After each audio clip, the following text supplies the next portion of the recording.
আজ বানাবো সুন্দর একটি আলুর রেসিপি। চলো তোমাদের সঙ্গে শেয়ার করা যাক।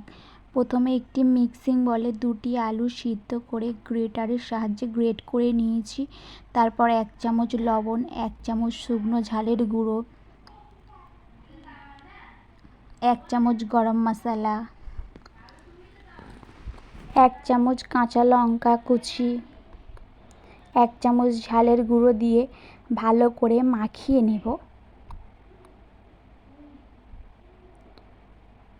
ভালো করে মাখানো হয়ে গেলে 1 বাটি চালের গুঁড়ো দিয়ে আবারও ভালো করে মাখিয়ে নিতে হবে।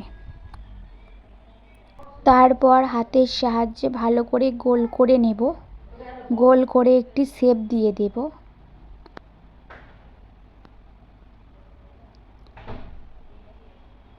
তারপর চামচের সাহায্যে আবারও একটি শেপ করে নেব।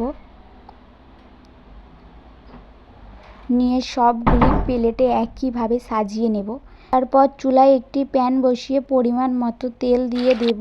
তেলটি যখন গরম হয়ে যাবে একটি একটি করে দিয়ে দেব।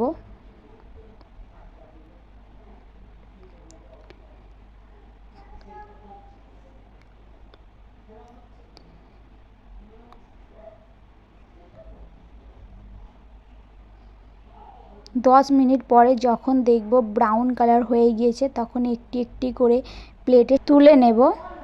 সবগুলো তুলে নিয়ে টমেটোর সসের সঙ্গে পরিবেশন করুন। ভালো লাগলে কমেন্টে জানাবেন।